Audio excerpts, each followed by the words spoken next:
Bonjour à tous et bienvenue dans notre émission Où va le monde? Un espace qui veut faire entendre différents points de vue afin d'appréhender la complexité des enjeux de notre monde actuel et en devenir.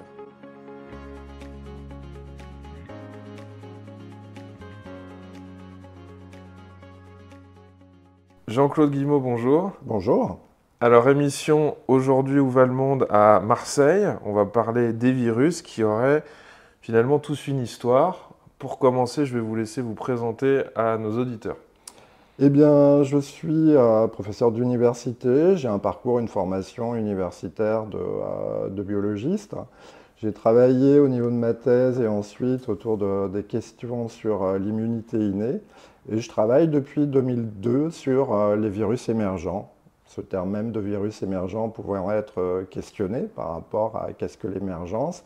Mais des noms que d'aucuns connaissent, ça va être le virus de l'hépatite C, le virus de la dengue et depuis 2003 aussi, on travaille sur le SARS et donc le coronavirus version 1 qui était sorti en Chine. Voilà un petit peu les petites bêtes auxquelles on s'intéresse. Il y a aussi le virus de West Nile, le virus Zika, enfin une diversité en fait de virus avec un ensemble de pathologies associées et d'émergences diverses et variées liées à plein de facteurs différents en fait. C'est quoi un virus émergent? Parce que j'ai imaginé ce que ça voulait dire, mais plus précisément, alors qu'est-ce qu'on peut donner comme définition? Un virus émergent, c'est un virus qui arrive dans les pays développés. D'accord. C'est un virus qui jusqu'à C'est présent un terme politiquement correct alors. Il émerge dans il les pays émerge chez développés. nous. C'est notre vision autocentrée qui a induit cette terminologie, puisque eh bien, auparavant, si on pense par exemple à le virus West Nile, qui on peut appeler aussi le virus du Nil, eh bien, il était localisé sur les bords du Nil en Égypte. En tout cas, il a été identifié là. Qu'on avait par rapport à Toutankhamon, je crois, c'est pas ça? Quand on avait ouvert le tombeau, il y avait un virus, c'était celui-ci, non? Non, Ou non, c'en a un non. autre? C'est Ouais, mon non, imaginaire qui s'ouvre, mais oui, c'est voilà. votre imaginaire qui s'ouvre. En tout cas, cette origine-là, je ne l'avais pas envisagée. Mais émergent, c'est ce qui arrive en Europe, aux États-Unis, en Occident. C'est ce qui Ouais. arrive. C'est chez nous. Jusqu'à présent, il n'était pas là. Donc, il y a une émergence et on appelle ça des virus émergents. Mais c'est des D'accord. virus il faut bien voir que les virus coévoluent ou nous coévoluons avec les virus. Ouais. Donc, on est dans un environnement où il y a tout un ensemble de virus. Heureusement, la majorité ne sont pas pathogènes et donc il n'y a pas de conséquences, en tout cas au niveau développement de maladies. Mais comme les virus dépendent de nous pour pouvoir se Se multiplier, promener. forcément, il y a cette interaction très proche Hmm. entre nous et les virus, et réciproquement. Si on n'est pas là, eh ben, ils ne peuvent pas se multiplier non plus. Ouais, puis le Covid a bien relancé cette idée. C'est-à-dire que je crois qu'on n'avait pas tant peur du virus, mais du déplacement des gens, en fait. C'est les gens qui nous inquiétaient, c'était pas spécialement le virus, peut-être. Oui, et puis avec des modes de transmission, et puis avec un certain nombre peut-être de peurs anciennes qui sont enfouies par rapport à la peste, par rapport La à grippe tout. espagnole, la peste, tout ça. On a Exactement. ressorti les images en noir et blanc, on nous a dit bah, c'est la même chose que ce qu'il y a dans les rues en ce moment. Voilà, Hmm. et tout ça, c'est quand même des peurs qu'on peut considérer comme très ancrées chez l'humain. Et donc, quand on ne comprend pas forcément pourquoi, comment, et puis, malgré l'ensemble des connaissances acquises, chaque virus a sa particularité. D'accord? Donc, au départ, on ne sait pas exactement quelles vont être ses capacités de dissémination. Est-ce que ce sont des pathologies légères? Est-ce que ça peut évoluer vers des pathologies beaucoup plus lourdes? Et on harcèle les médecins dès que ça arrive pour qu'ils nous disent tout de suite tout ce qui va se passer. La majorité disent qu'ils savent pas. Il y en a toujours un parmi le troupeau qui lui a tout compris. c'est lui qui va passer le plus souvent à la télévision, pour nous dire ce qui va se passer. Oui, et potentiellement aussi, ça c'est sociétalement, on a besoin, ou l'humain peut avoir besoin Être rassuré, d'avoir des d'être réponses. rassuré. Ouais. Et donc, le rassurisme est quelque chose qui est plus entendu qu'un constat qui est je ne sais pas. Parce que Mm. la réalité de ces émergences, en tout cas au début, on ne sait pas. Donc on a quand même eu des indications assez rapidement par rapport au Covid que l'enveloppe du virus était différente et que de par sa capacité à se fixer sur certains récepteurs des cellules, l'histoire risquait d'être différente au niveau de sa dissémination et sa capacité à infecter en fait les individus. Il y avait une nouveauté. Donc dès que la séquence a été connue, il y a eu cette interrogation sur comment ça allait se traduire dans le cadre d'une dynamique de population. Où est-ce que ce virus, comment il allait se comporter? Et en même temps, le virus de première version de 2003, il a eu une dissémination qui a été mondiale, mais le fait est que c'est un virus qui était beaucoup plus mortel, parce qu'il y avait quand même 15% des personnes qui ont été infectées qui sont décédées.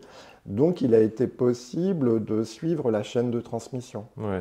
Et finalement, cette épidémie s'est arrêtée avec le suivi des patients, identifier l'origine, où est-ce qu'ils avaient été contaminés, et l'objectif a été de casser les chaînes de transmission. Ouais. Et c'est en cassant les chaînes de transmission que l'épidémie a été arrêtée.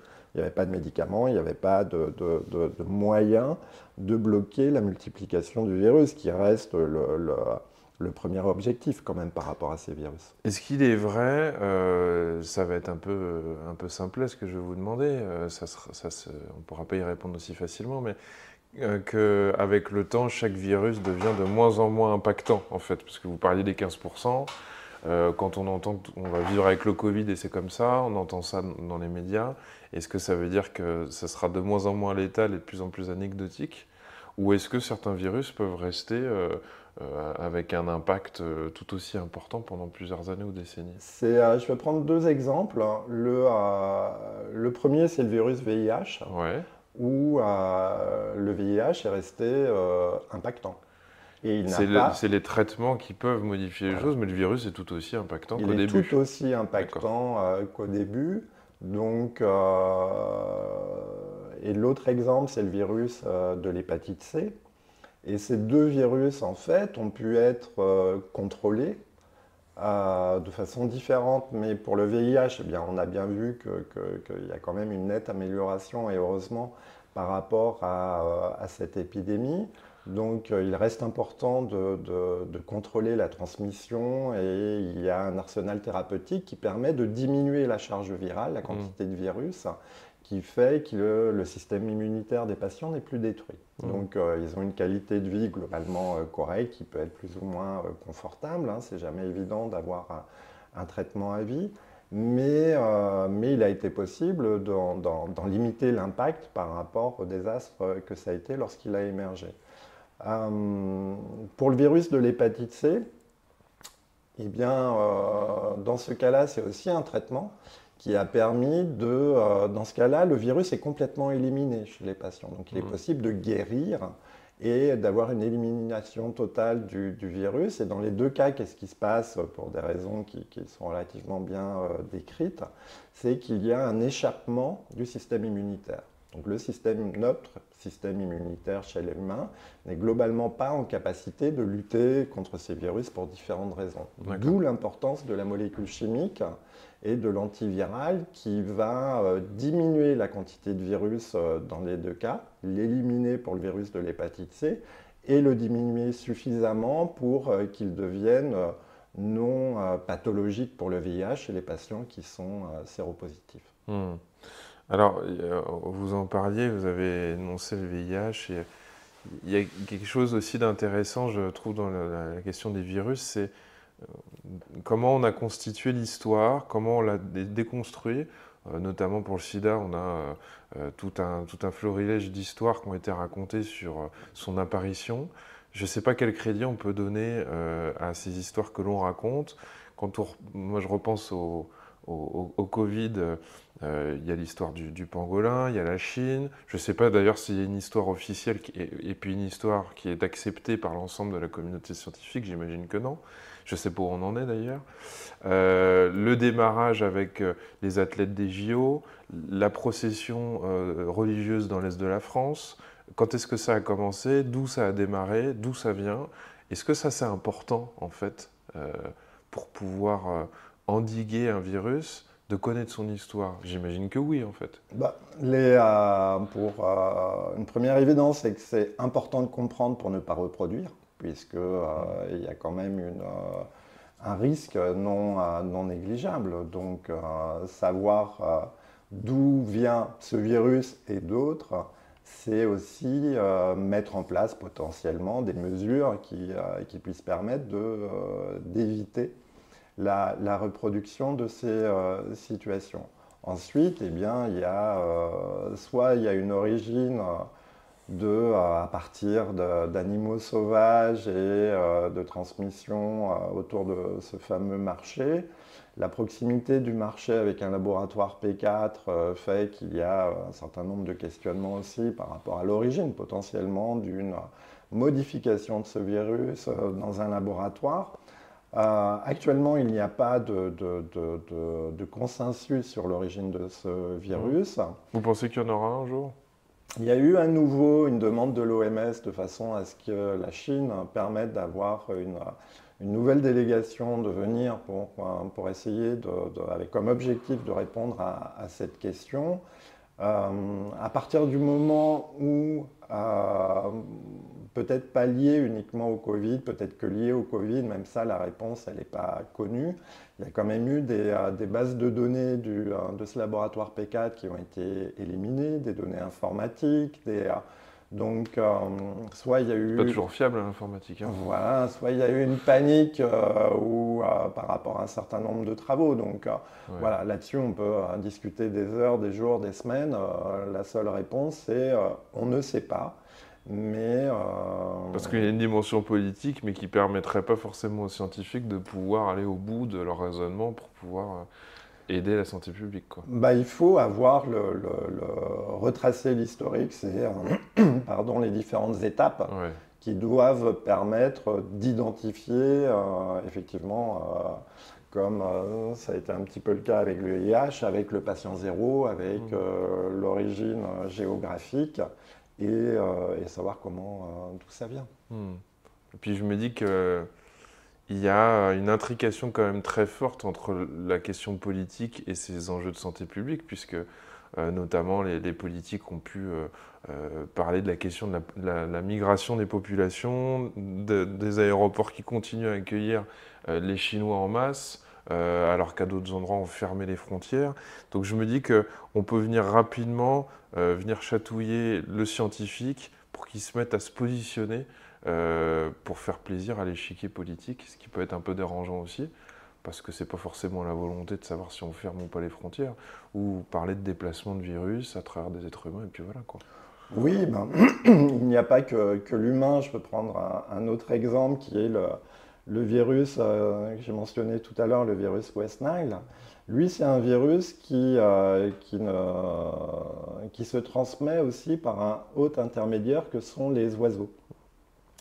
Et quand il y a eu l'émergence du virus West Nile aux États-Unis, c'était à Manhattan. Et le premier patient qui ont eu ces méningites liées au virus West Nile n'ont pas été correctement diagnostiqués parce que l'environnement médical n'envisageait pas que le virus West Nile soit présent à Manhattan. C'était à la fin des hypothèses, on s'est dit bon, ça nous concerne pas. C'était des gens qui n'avaient pas voyagé, Voilà. donc ça ne pouvait pas être des cas importés. Donc voilà, chemin faisant. Il y a eu de l'import illégal d'oiseaux entre l'Égypte et les États-Unis. Ouais. Et en fait, eh bien, c'est un virus qui est transmis aussi par les moustiques, des oiseaux qui étaient infectés, et ça a commencé de cette façon. À partir du moment où le milieu médical a eu l'information que, attention, il y a du West Nile qui est présent sur le sol et on doit être vigilant, bah, la prise en charge des patients a été bien meilleure et donc il y a eu moins de décès, mais c'est quand même un impact important puisque ce sont des pathologies neurologiques avec des patients qui peuvent rester handicapés à vie. Enfin, Ouais. c'est très lourd. Et Comme, puis il faut pouvoir valider cette hypothèse rapidement parce que ils ont dû se dire bah tiens ça ressemble à ce qu'on a pu lire de l'autre bout du monde, mais c'est pas possible que ce soit chez nous. Donc après il doit y avoir j'imagine un transfert de connaissances assez rapide de médecins du coin égyptien aux médecins américains pour dire bon bah voilà bah, nous comment on traite ce genre de choses puisqu'apparemment vous avez les mêmes problèmes que chez nous, même si c'était impossible bah ça l'est quoi. Oui, et puis d'aller rechercher aussi soit les anticorps présents chez les patients, C'est etc. ça. Donc générer les outils Ouais. qui, comme on a connu avec le Covid, permettent d'avoir un diagnostic. Ouais. Il y a pas mais si on ne se pose pas la bonne question, on n'arrive pas au diagnostic de toute façon. Exactement. Alors, on dit souvent que la surpopulation serait la cause du développement des virus, ça pourrait être aussi la question de l'hygiène, la question de la vaccination. Tout le monde y va un petit peu de son argument. Vous allez probablement me répondre tout de suite, bah, ça dépend du virus. Mais d'une manière globale, j'aurais voulu savoir si, enfin, qu'est-ce qui était anticipé en termes de santé publique en fonction des différents territoires. Alors, en fonction des différents territoires, vous avez utilisé un terme qui est maladie tropicale en parlant du virus West Nile. Donc déjà, il y a une sémantique autour des virus émergents qui mériterait peut-être d'être travaillée. Parce que le virus, il n'a rien de tropical en fait. Qu'est-ce qui fait que ces virus, ils sont davantage localisés Oui, à dans des partir du moment où il pays est là, il est plus tropical, quoi. tropicaux? Ouais. Eh bien, c'est un ensemble plutôt de raisons ayant trait au développement économique, effectivement à l'hygiène, aux suivis médicaux et le fait que potentiellement il y ait un meilleur contrôle de ces virus. Il ne faut pas oublier peut-être que le virus de la fièvre jaune dans les années 1900 était présent au Danemark. Il était présent à Philadelphie et il y a eu de fortes émergences de la fièvre jaune, aussi bien aux États-Unis qu'en Europe et Europe du Nord, parce que, eh bien, en fait, il est possible d'avoir ces émergents. Ensuite, eh bien, dans les pays développés, il y a eu la grande période du DTT de façon à tuer les moustiques. On peut prendre l'exemple de la Camargue où il y avait du palu dans les années 60 en Camargue. Et donc, je ne fais pas l'apologie du DTT, mais bon, ça fait que ça a complètement éliminé la présence du palu et la transmission et le fait qu'il y avait du palu en Camargue dans les années 60 en France. Donc il faut le voir de cette façon aussi le niveau de l'environnement de santé où eh bien, les gens quand ils vont être malades, ils vont quand même ici être pris en charge dans des hôpitaux, ils vont être plutôt isolés. Alors que dans d'autres pays, eh bien, ils vont continuer à vivre aussi bien qu'ils peuvent, même s'ils sont malades, et donc le virus va continuer à se disséminer. Donc par rapport à ça, c'est sur la question de pourquoi différentes régions, quels sont les moyens de mise en œuvre. Je pense que déjà, si on n'appelle pas ces maladies des maladies tropicales, c'est bien, parce qu'il y a une forme d'acceptation et de fatalisme par rapport au fait que on est dans les tropiques et il y a ces maladies. Non, c'est un problème de santé publique qui n'est pas adressé correctement par rapport à éliminer ces virus. On peut prendre un autre exemple, par exemple, à La Réunion et l'émergence du chikungunya qui a été majeure. Ça a correspondu à une suppression des budgets pour la démoustication au niveau de La Réunion. D'accord. Et donc, 2 ans après, il y a eu l'émergence du chikungunya. Parce que France, donc France égale métropole ou hexagone. En fait, c'est. Est-ce que c'est ça ou peut-être j'ai mal compris Non, hein. cette décision elle a peut-être été prise, j'ignore l'origine, par rapport D'accord. à des questions économiques, par des questions Ouais. environnementales, de façon à ne plus utiliser des produits D'accord. qui sont aussi potentiellement à maîtriser au niveau de leur utilisation, aussi bien sur l'impact chez l'humain que la faune. On va pas, Mais c'est vrai que c'est une vraie question, parce qu'entre Marseille, entre Lille, entre Fort-de-France ou entre Saint-Denis de la Réunion, c'est pas, on n'est plus du tout dans la même situation, en fait. on n'est plus dans la même situation. Et, C'est pas le même climat, c'est pas les mêmes populations, c'est pas la même gens au mètre en, carré, voilà. En pleine période Covid, une des plus grandes difficultés au niveau de santé publique à La Réunion, c'était une émergence de dingue Ouais, qui a été très forte. ouais. Et donc il y a un nouveau vaccin contre le virus de la dengue, mais il n'y a toujours pas d'antiviraux contre ce virus. Et donc là, on est dans ce questionnement sur qu'est-ce qui fait qu'il va y avoir ou pas des médicaments contre ces virus. Enfin, moi, je pense à haute voix. Je me dis que c'est peut-être la question de l'impact économique et que s'il y avait le virus de la dengue qui sévissait à Paris, ça serait réglé, en fait. Ça serait certainement. Alors réglé, il faudrait En tout cas, on se donnera les moyens. se donner les moyens de le faire. Ce qui se passe, c'est que si on prend les deux exemples que je mentionnais tout à l'heure au niveau du virus de l'hépatite C et du VIH, ce sont des virus pour lesquels il y avait c'était un problème de santé publique important dans les pays développés. Ouais. Puisque quand on arrive avec des chiffres pour le virus de l'hépatite C, qui sont un pourcentage significatif de personnes qui l'ont. Donc on peut prendre le côté, soit c'est important et donc on va s'occuper des patients, on va trouver des médicaments. Il y a peut-être une autre logique qui est le marché est établi, donc il va être possible de développer des médicaments contre ces pathologies parce que on peut identifier à la fin quel va être le marché, comment effectivement on va pouvoir, on peut le chiffrer. Cette question-là et ce regard qui est le fonctionnement des entreprises d'une manière générale, les entreprises elles vont aller vers dans des directions qui font qu'il y a un marché. Et si ce marché il est plus ou moins flou, elles ne vont pas y aller. Donc il y a peut-être une autre façon de travailler aussi qui pourrait faire que, eh bien, il y ait une fondation un peu plus, avec une logique différente qui se donne cette priorité pour effectivement développer des médicaments contre ces pathogènes. Et on a vu que, vous avez mentionné la dengue. La dengue, il y a des cas autochtones, c'est-à-dire des personnes qui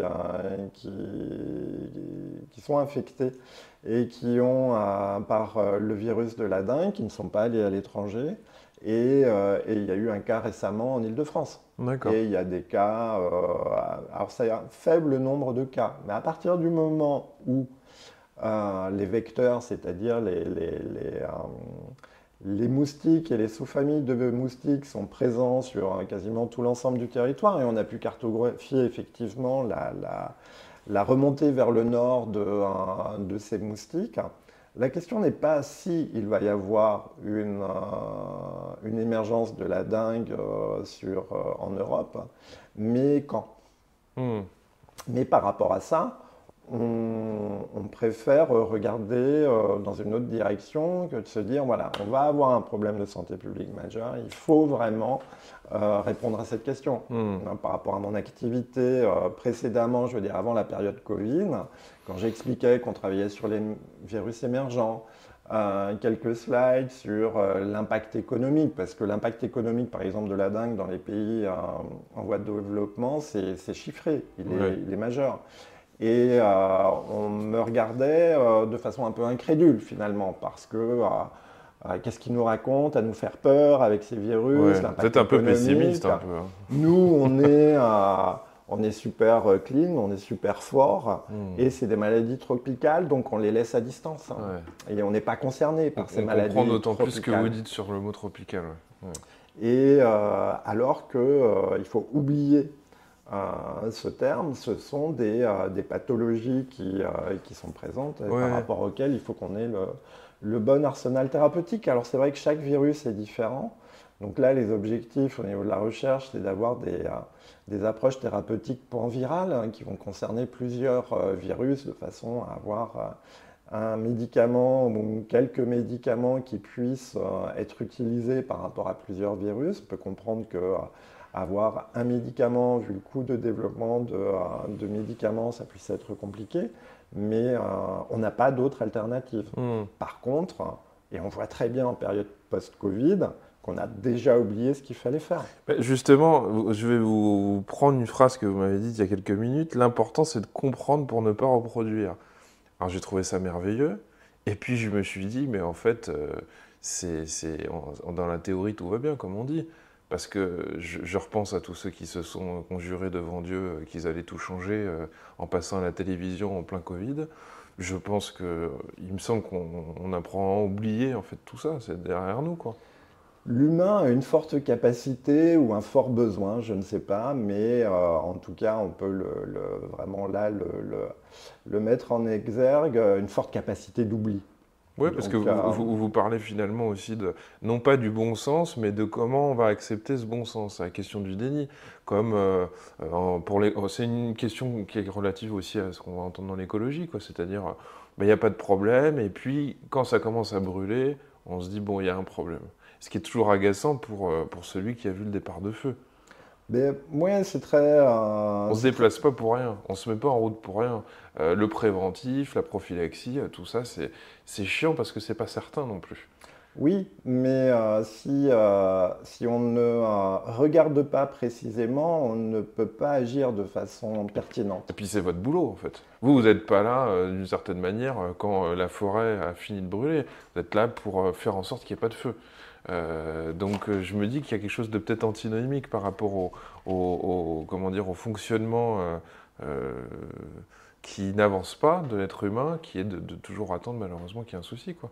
Le fait d'arrêter, par exemple, le séquençage, on va parler de choses où tout le monde maintenant, je pense, est monté en compétence avec le Covid. Donc déterminer la séquence du virus permet d'avoir une vigilance, une surveillance par rapport à l'évolution de ce virus. Alors peut-être pas tous les patients, mais la très forte diminution de cette approche est préjudiciable par rapport à ce qui peut se passer dans la suite. Si on est dans une situation où on va réagir au moment où les urgences sont saturées comme ce que l'on a connu assez récemment, c'est un peu un non-sens. C'est un non-sens de ne pas être dans cette capacité à avoir les outils de surveillance. Et ça a été oublié. Donc collectivement, on se ment perpétuellement. Oui. Ou alors on est occupé par la mouche qui vole, quoi. Mais il y a quelque chose de grave il y a 2 heures et puis on est passé à autre chose, quoi. Oui, comme des recommandations qui sont étonnantes si vous avez le Covid et que vous êtes positif, si vous pouvez, rester chez vous. Ok. Mais alors déjà, sociétalement, c'est quelque chose de très injuste. C'est-à-dire si votre job vous permet d'être en télétravail ou si vous pouvez rester chez vous, restez chez vous. Ouais. Mais il y a quand même beaucoup de métiers qui ne sont pas télétravaillables et où les gens ne peuvent absolument pas se permettre de rester chez eux, ne serait-ce qu'économiquement. Donc ça veut dire qu'il y a une partie de la population qui va aller travailler avec le Covid, donc qui va gaillardement le distribuer autour en prenant les transports en commun et compagnie. C'est comme si on avait complètement oublié les bonnes pratiques par rapport à la présence du virus. Parce que je l'entends autour de moi, déjà avoir le Covid, maintenant c'est un peu passé de mode. Quand je dis ça, c'est que j'ai l'impression qu'on ne sait plus comment faire en fait. Voilà. Donc on doit se trimballer dans toutes les salles d'attente pour pouvoir avoir son arrêt, et puis finalement ça se propage. Et j'ai envie de dire, c'est comme si la peur ayant disparu, les bonnes pratiques également, quoi. Il faut qu'il y ait la peur, forcément. Il faut qu'il y ait la crainte. Ouais, il y a ça, mais il y a une question aussi de...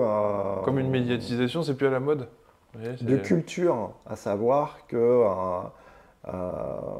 même dans le monde médical, j'étais très surpris. Il y a un médicament, peu importe son nom, mais enfin, je n'ai pas d'intérêt économique avec la société qui le produit, Ouais. mais qui permet de bloquer une des protéines du virus. Ouais. Mais il est important de le prendre dès qu'on a les premiers symptômes, Ouais. d'accord, pendant quelques jours.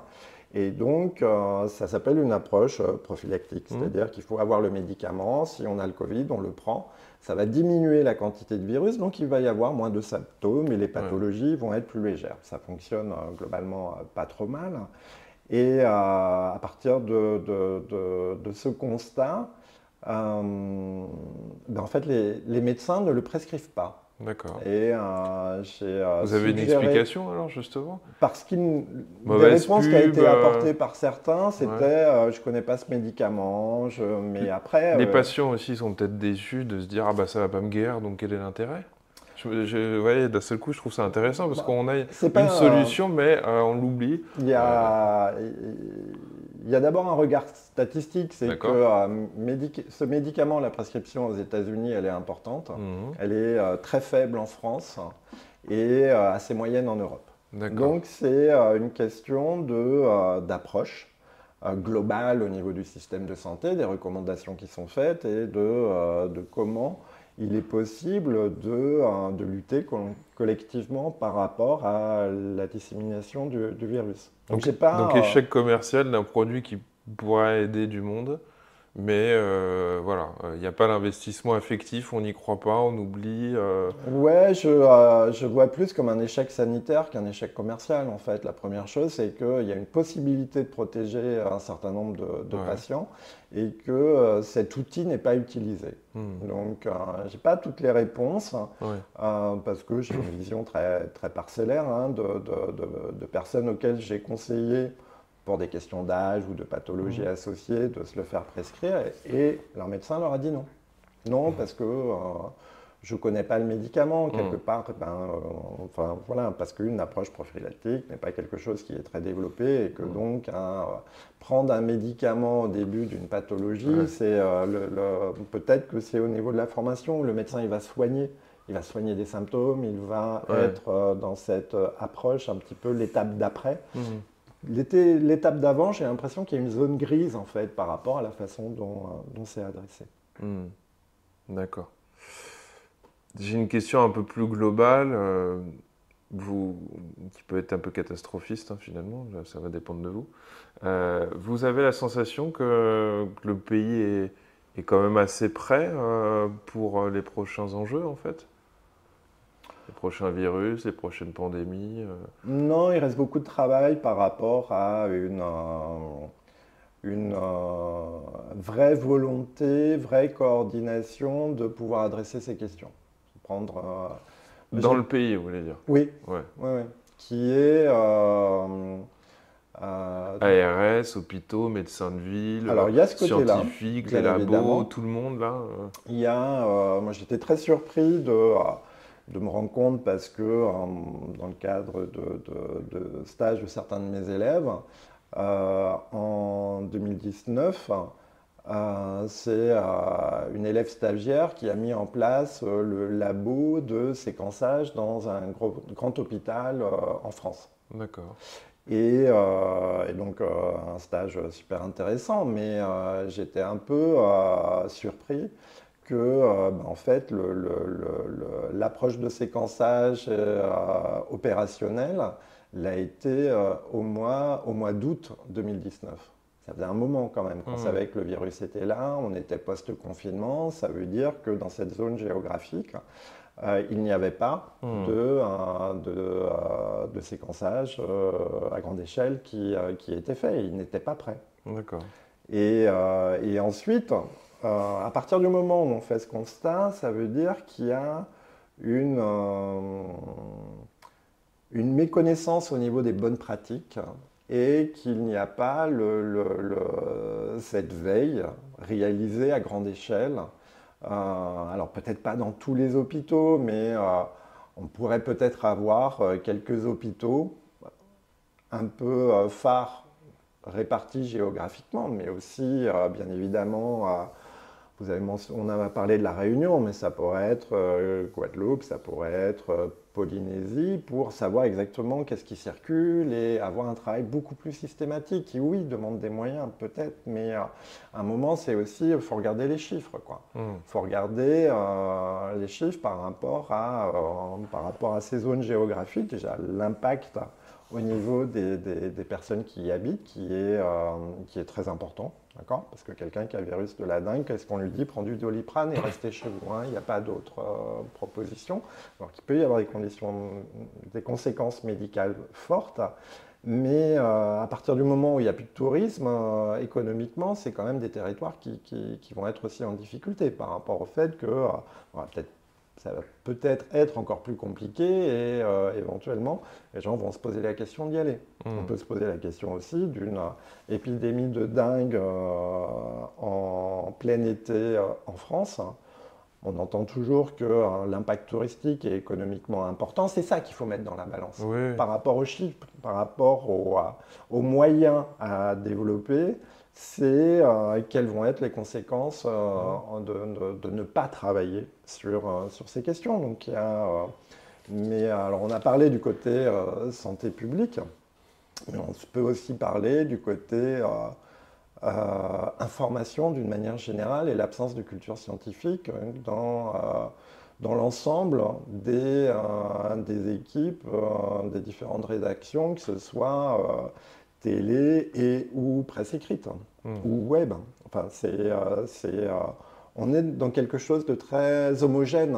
On a des journalistes qui font très bien le métier, il n'y a pas de souci, mais qui ont la culture Sciences Po globalement. Si on regarde un petit peu quels sont les parcours de la majorité des journalistes, donc très rapidement, et on l'a bien vu avec le Covid, on a les mêmes questions posées aux mêmes personnes, mais il n'y a pas de pertinence par rapport à l'information.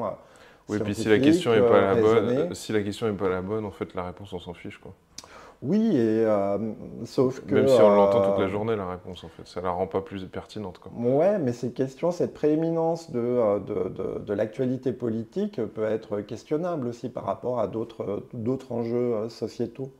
Et si il y avait une culture scientifique, il y aurait un intérêt pour ces questions, on interviewerait les personnes en capacité de répondre, et il y aurait ça contribue aussi à une culture générale de la population qui va avoir un intérêt différent. Et c'est pas pour manipuler les peurs, c'est pas mais peut-être qu'en connaissant mieux, il est possible de discuter de façon apaisée et collectivement de faire des choix par rapport à ce qu'il faudrait faire ou pas finalement. Parce que c'est un petit peu ça de vivre en société. Que là, on est dans quelque chose qui est assez étonnant sur le déni en fait global, collectif d'une situation qui doit simplement être adressée avec développer les bonnes outils, avoir les bonnes réponses et puis travailler dessus. Sachant que notre système économique, ce ne sont pas des entreprises qui vont développer ces médicaments contre les virus émergents, comme je disais tout à l'heure, puisqu'il n'y a pas de marché établi. Le marché, il est flou. Donc, il faut travailler différemment. Et là, on ne peut que souligner l'importance de la recherche fondamentale. C'est vrai par rapport à ce sujet et c'est vrai par rapport à d'autres sujets qui, travaillant depuis de nombreuses années, ont été en capacité d'apporter des éléments de réponse très pertinents. Mais voilà, c'est un travail, c'est le résultat d'un travail de plus de 20 ans qui fait qu'il est possible de comprendre et donc potentiellement d'avoir un regard différent et de pouvoir tester des molécules contre ces virus aussi. Ouais. Bon, on va sur la dernière question de l'émission. Jean-Claude Guillemot, selon vous, où va le monde alors ? Alors, où va le monde ? Eh bien, je pense que collectivement, il reste beaucoup de travail à mener ensemble sur avoir une approche un peu plus collective pour adresser ces questions. C'est vrai dans ce domaine, par rapport aux thématiques qu'on vient d'aborder, mais c'est vrai dans d'autres, que Si chacun continue à nager dans son couloir de nage, eh bien, éventuellement, il va arriver à faire des allers-retours jusqu'à un moment en fait, où il n'y aura plus d'eau dans la piscine, mais personne ne va s'en rendre compte. Donc, c'est peut-être pas mal à un moment d'avoir des approches beaucoup plus collectives, partagées.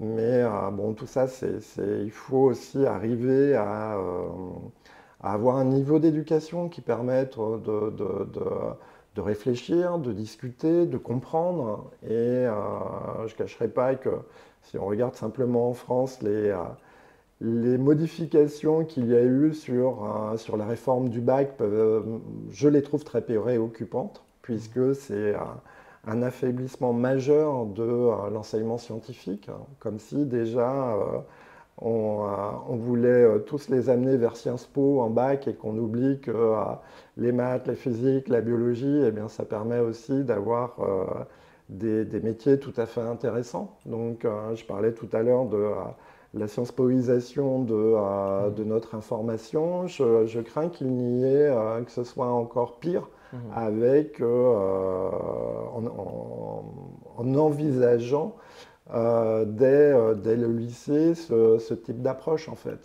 Mais à nous de faire en sorte collectivement que peut-être que maintenant, il est peut-être plus important de faire de l'ornithologie, de connaître les oiseaux, de connaître son environnement et d'avoir une lecture de l'espace et de la nature. C'est peut-être une des pistes, hein, de façon à avoir aussi des capacités décisionnelles qui soient un peu plus à 360 que par rapport à un certain nombre de décisions actuellement qui sont plus des décisions de taupes en fait. C'est des taupes dans leur tunnel, mais on oublie complètement le regard sur les évolutions. On a une accélération très forte au niveau des décisions qui doivent être prises et on entend des schémas et des discours qui sont vraiment datés par rapport à bien ce qu'il faudrait faire, où il faudrait aller plus vite, plus loin maintenant par rapport à adresser ces questions qui sont intéressantes, mais qui doivent être menées à une échelle beaucoup plus collective. Jean-Claude Guillemot, merci pour toutes vos réponses et merci pour la métaphore de la piscine parce que je l'ai trouvée assez parlante. Les taupes dans les labyrinthes et la piscine m'ont donné à penser, à réfléchir. Voilà. Je vous remercie. Très bonne journée. Merci.